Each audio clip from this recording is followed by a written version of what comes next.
Obrigada, muito obrigada, professora Vilma. Nós vamos falar agora de Procuram-se Humanos. Nós vamos trazer aqui nessa segunda palestra do nosso painel, como a empatia, ela se estrutura nas nossas, como ela é parte das nossas relações humanas, das nossas relações como adulto, relações uns com os outros. Eu me chamo Carolina Borges, eu atuo como professora universitária e também como consultora na área de educação.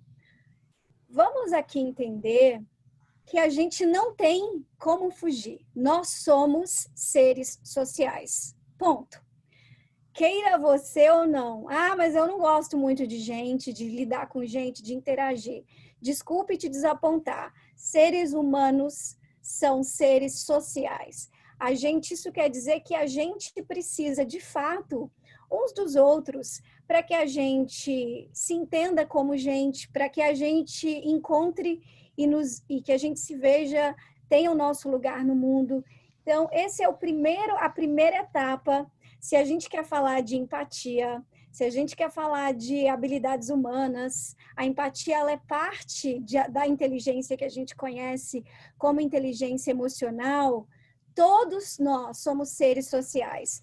Estudos nos mostram que a gente tem um estudo belíssimo que eu gosto muito, é um estudo longitudinal de Harvard, onde o estudo é a saúde dos homens. E uma das maiores conclusões do estudo, que acompanha esses homens por mais de 40, 50 anos, é que adultos com relações saudáveis, relações aqui entendam por nossas relações sociais diversas, aumentam as chances de uma velhice saudável. Então, a gente está dizendo aqui, a gente tem a grande importância e o motivo pelo qual eu chamo sempre a atenção do cuidado ali, de entender quem você é, para que a gente entenda o outro e que a gente tenha, eu vou usar a palavra sucesso, tanto dentro do nosso domínio pessoal, do nosso domínio profissional. Então, quando a gente fala de redes sociais, eu estou falando do nosso relacionamento com o outro, a nossa conexão com o outro, e não só rede social digital, tá bem? Aqui a gente está falando rede entre gente, rede entre humanos.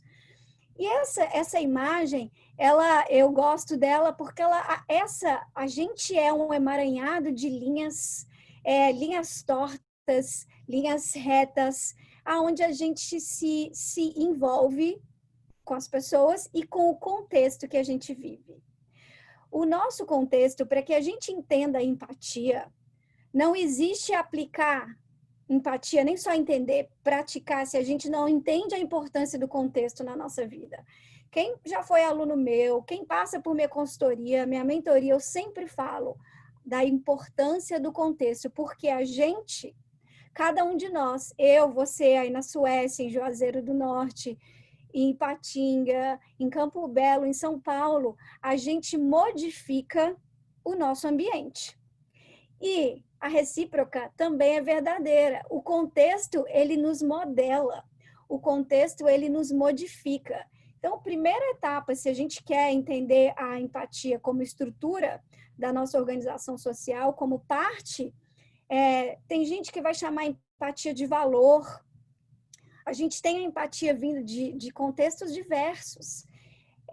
Da política, da psicologia, da sociologia, da antropologia, da saúde, independente da área, independente se você a vê como um processo terapêutico, a empatia como um processo de terapêutico clínico, ou a empatia como uma inteligência, eu gosto muito dessa abordagem da empatia como parte da inteligência emocional, ou da empatia como um valor social, não importa. A gente está falando de uma questão que ela emerge das nossas conexões uns com os outros. E para a gente falar aqui de conexões uns com os outros, eu vou explicar bem brevemente sobre as conexões, formas das nossas redes sociais. Faço uma observação. É impossível que a gente esgote em 15 minutos de fala todas as classificações possíveis. Eu trago aqui uma classificação que eu venho estudando nos últimos 10 anos nas minhas pesquisas. Lá no doutorado, eu comecei a investigar confiança, redes sociais e o que emerge dessas redes, que a gente chama de capital social. É aquele subproduto das nossas redes que a gente não sabe, não vê, mas a gente tem certeza que ele está ali, assim como o ar que a gente respira. Relações entre os nossos iguais. É quando eu me relaciono com pessoas que são mais parecidas comigo do que diferentes. Essas relações, a gente costuma encontrar vários estoques de empatia, porque elas são relações fortes. A gente tem ali um nível de confiança muito grande. E o exemplo que eu trouxe aqui é o exemplo da família. Então, são as nossas redes sociais, as pessoas que compõem a nossa rede ou as nossas redes, que são mais iguais do que a gente. Elas têm visões políticas parecidas, elas têm uma condição socioeconômica mais parecida do que a gente, do que diferente, e essas relações a gente chama de relações e conexões fortes, que se você precisar de alguma coisa, você sabe que ali no seio familiar, junto dos seus melhores amigos, você vai encontrar. E ali dentro a gente tem chances de encontrar altos níveis estoques de empatia. O segundo tipo, ou organização de rede social, são as redes sociais que a gente estabelece com os nossos diferentes. E eu quero que quem estiver ou anotando ou vai lembrar que esse é o nosso desafio de agora. Esse é o nosso desafio de nos perguntarmos, será que na minha rede de gente, minha rede pessoal, minha rede social pessoal, esquece, eu não estou falando de Instagram, eu não estou falando de Facebook, eu estou falando de toda e qualquer conexão com o outro que você faça, seja no ambiente digital ou pessoal ali. As relações entre os diferentes, a gente está dizendo que dentro da sua rede tem gente que pensa diferente de você e que tem uma visão política diferente da sua. São pessoas que estão em estratos sociais, da camada social diferentes do que os seus, não necessariamente ali no seu. São pessoas que muitas vezes também não têm a mesma visão religiosa que você, entre diferentes. E ali dentro, a gente pode construir e emergir um tipo de capital social chamado de capital social de ponte. E numa era de conflitos, onde a gente, cada vez mais, não só a ciência, mas a ciência e a prática nos mostra da importância do resgate dessas habilidades humanas para lubrificar nossas relações sociais e a nossa sociedade que a gente se insere, aqui, ó, essa estrutura de rede é você se perguntar, será que eu estou andando com muita gente igual? Lembrar que nesse tipo de estrutura, a empatia, quando a gente tem a diferença e a gente reconhece que o outro ele não é o mesmo que a gente, mas a gente não tenta nivelar ninguém. Não é falar que todo mundo aqui é igual, não, mas entender e compreender essas diferenças. A gente tem um tipo e um nível de empatia também forte, mas se a gente fala dos níveis de confiança entre pessoas diferentes, a gente está dizendo aqui do trabalho, as pessoas que você convive no trabalho, aquelas pessoas mais distantes, alguns colegas ou amigos que não são tão próximos, entram aí nessa categoria de entre diferentes. E, de novo, o meu pedido para que você observe qual que é o percentual dessas redes dentro da sua própria vida.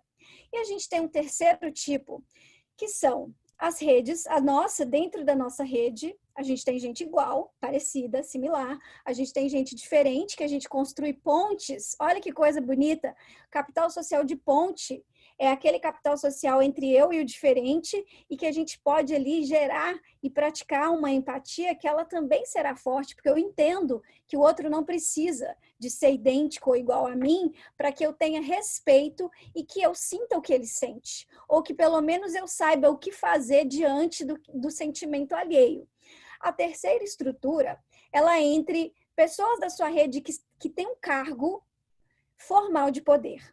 Estão dentro da nossa rede, ou pense aí na sua rede. Você conhece alguém que é CEO de uma empresa? você conhece alguém que é político, você conhece alguém que tem um cargo no Congresso, é vereador, é prefeito, é alguém que gera emprego. Então, dentro da nossa rede, são essas pessoas que elas ocupam cargos formais de poder.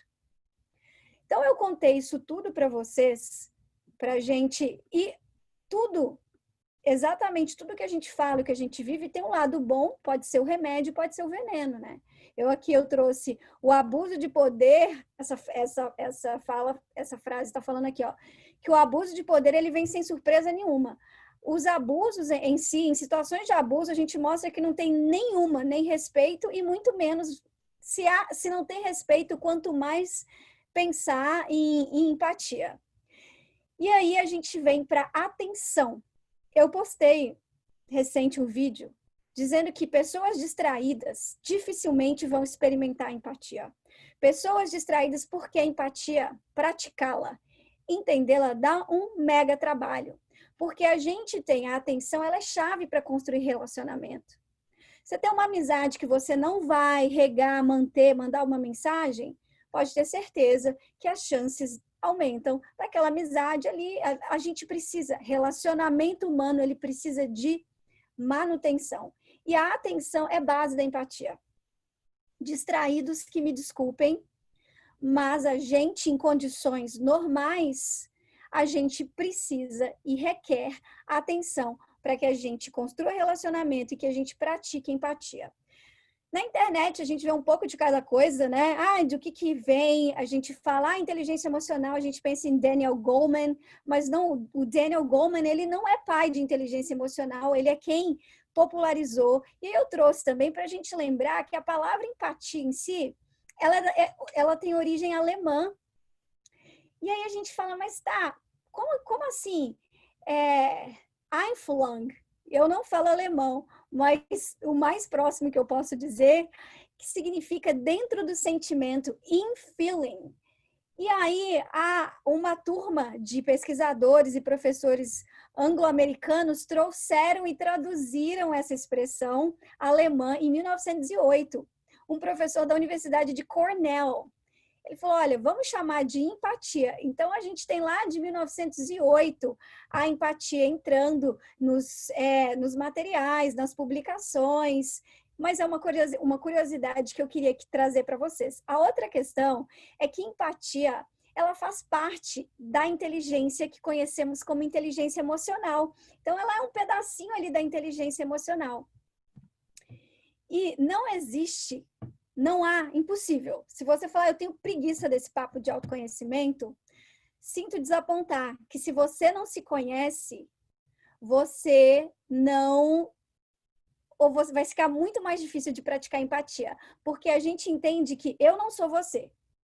E aí nós reconhecemos as diferenças, mas não para equalizar e colocar todo mundo no mesmo balaio. Não, a diversidade ela é necessária.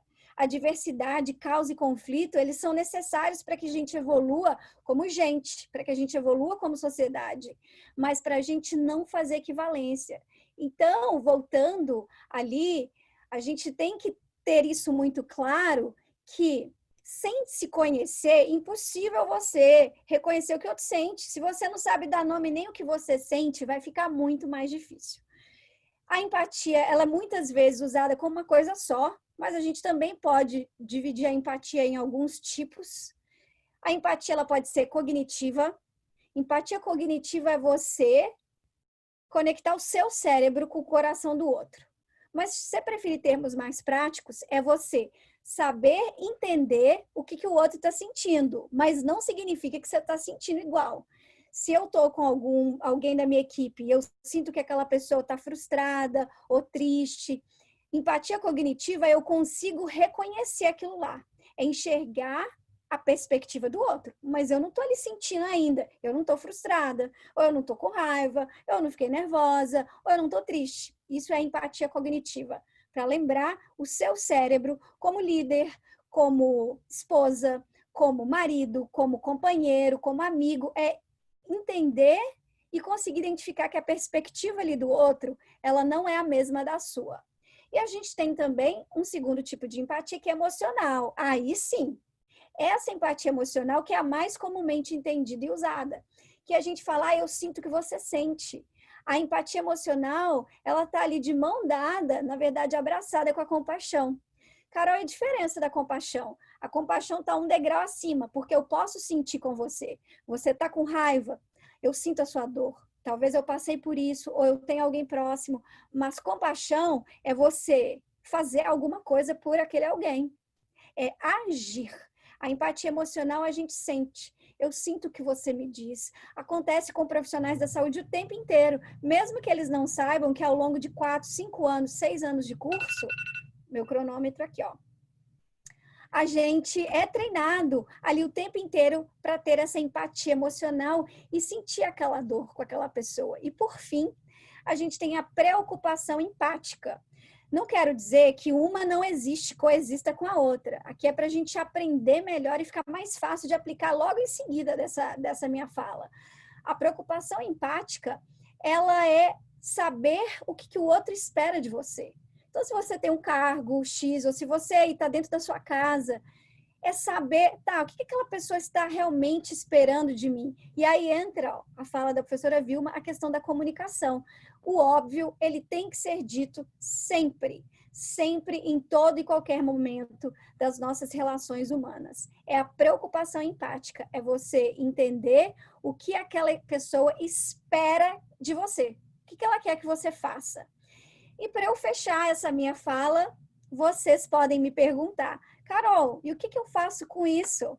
Essa é a minha pergunta para vocês. Eu também não concluo uma fala. Na verdade, é processo inacabado, sempre. E o que você faz com isso? Abriu mais a cabeça? Dá para colocar em prática? Você tem feito isso? Faça essas perguntas para você. Eu agradeço aqui o nosso tempo e vou passar a palavra para a nossa moderadora, Lígia.